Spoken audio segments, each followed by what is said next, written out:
Ngayon guys, patunayan ko sa inyo kung yung pasong ito, pag nahulog sa lupa, ay mabasag o hindi, na may laman. So guys, ang height niya guys,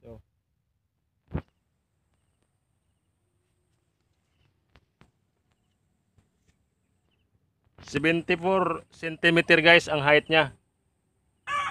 Ngayon guys, ihulog ko.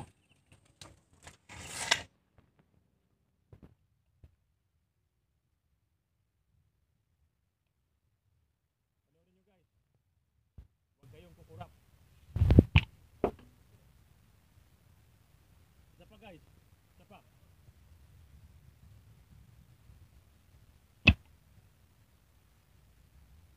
Ating tingnan guys ang halaman kung anong nangyari at saka paso. Nabunot guys ang halaman, pero yung paso guys buo. Ihulog pa uli guys. Oh, yan guys. Patunayan sa inyo guys. Ito guys. Nasira ang halaman guys, pero ang paso guys buo pa rin guys. Ihulog po uli guys. Oh, yan guys. Patunayan ko sa inyo na matibay ang pasong gawa sa ipa. Diba? Hi guys, magandang araw po sa atin lahat.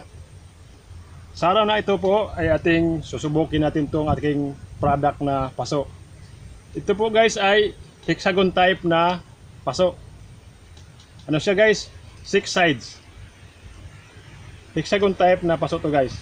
Ngayon guys, bago natin ito sisintensyahan, timbangin muna natin kung gaano kabigat. Yan guys, nakasiro yan guys. Ito guys,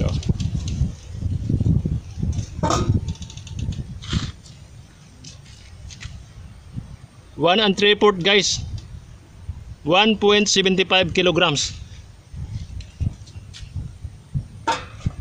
Ito guys, date casted 10/31/20.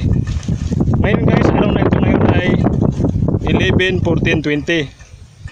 Bali ito guys ay, this concrete is 14 days old concrete. 14 days old concrete flower pot made of rice husk. Ngayon guys, testing natin kung talagang matibay ba siya o hindi sa pamamagitan ng paghulog. This is non-load bearing product. Kaya guys, wala tayong kailangan na makinarya na pang compress nito. Kailangan natin guys, ihulog natin kung siya mabasag o hindi. Ito guys.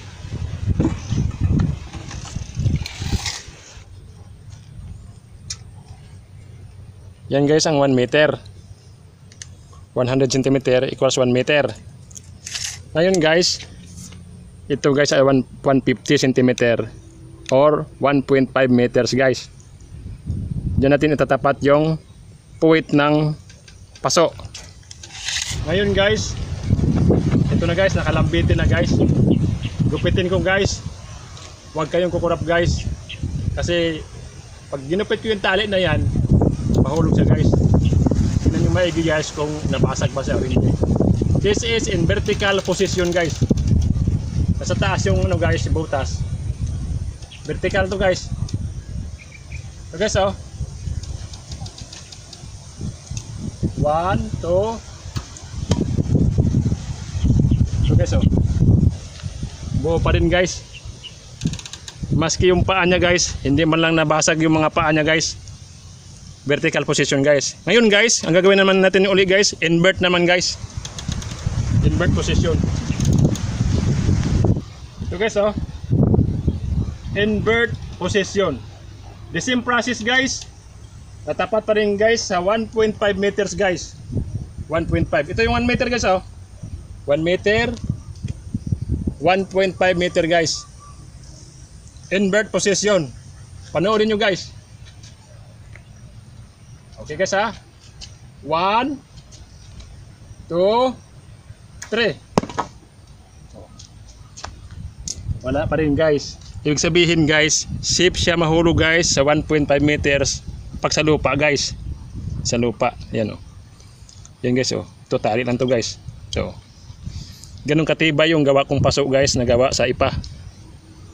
Wala man lang kagalos-galos guys oh. Oh. Dit casted, dit tested. Oh. Ngayon guys, susubukan naman natin guys sa konkreto. Ang ganito ng tali guys. Sa konkreto naman guys, subukan natin kung siya mabasag sa konkreto o ano, kung hindi. Kung ano mangyari guys.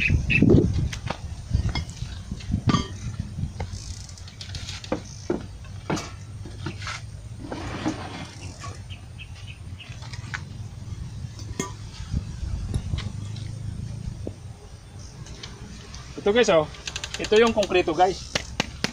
Ito yung ginawa ko guys noong November 6, 2020. Ito rin guys ay precast concrete slab.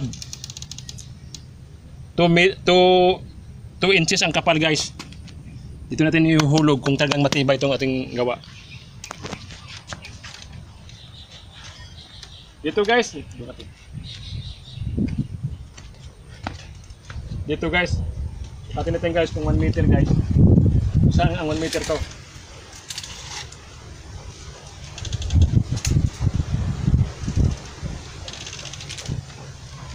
Dito guys ang 1 meter sa akin guys. Mahangin kasi guys eh. Yan. Dito guys 1 meter. Oh, yun guys ha. Panoorin nyo guys. Yan guys oh. Vertical position dito guys. Ihulog ko guys ha. 1, 2, 3. Oh, natipak guys. Natipak yung paa niya guys. Pag sa konkreto babagsak guys, natitibag yung kanyang mga paa kasi malilit ang paa guys. Kasi matigas to guys. 1 meter to guys na ang taas. Yung mismong paa lang guys ang nasira. Ngayon guys, buo pa rin yan guys oh. Buo yung paso. Pero yung paa nasira. Ngayon guys, invert na tayo guys. Baliktad guys, baliktad. 1 meter ulit guys oh.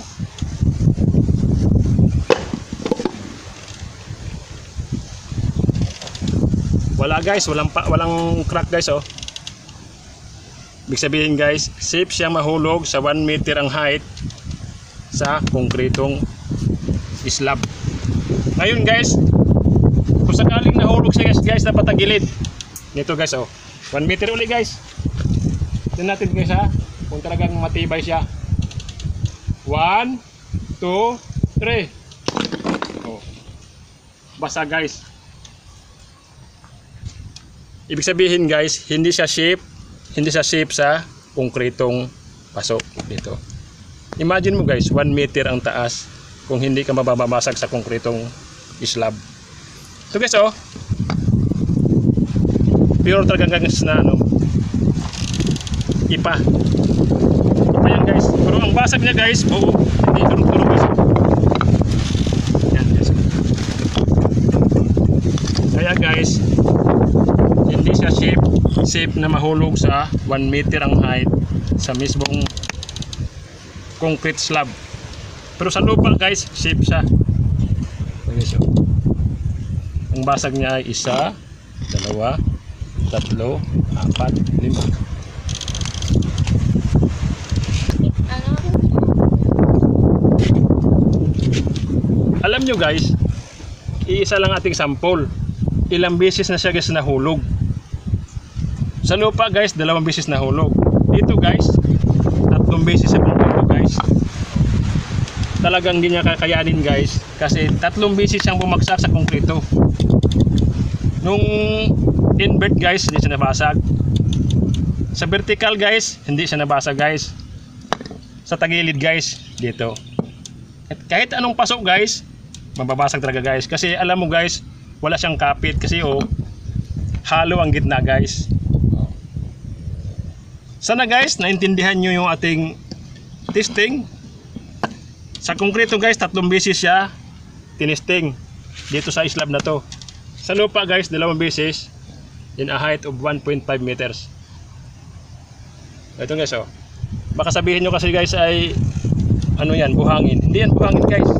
Talagang pure yan guys na ipa guys oh. O yan guys. Sa ganun guys, maunawaan nyo yung ating product. Nabasag siya guys sa patagilid. Hindi sa vertical saka invert, sa patagilid guys. Kasi alam mo guys, walang kapit yung guys dahil tagilid.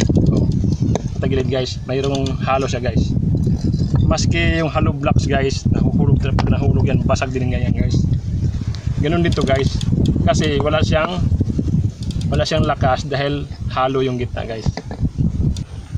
This is not recommended in making houses, buildings, roads and bridges unless otherwise recommended by your civil engineers. Sana guys, nanawaan nyo yung ating product.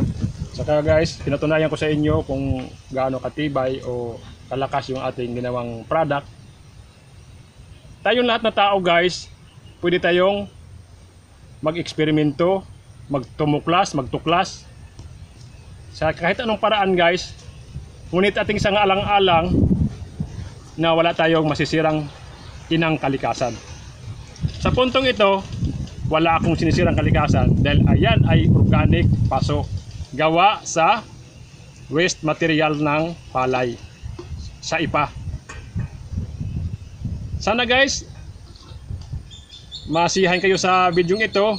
Sana po mag-like kayo, mag-share o kaya ay mag-subscribe guys para po sa sunod nating experiment guys. Hanggang sa muli, salamat po sa lahat. Bye bye and God bless.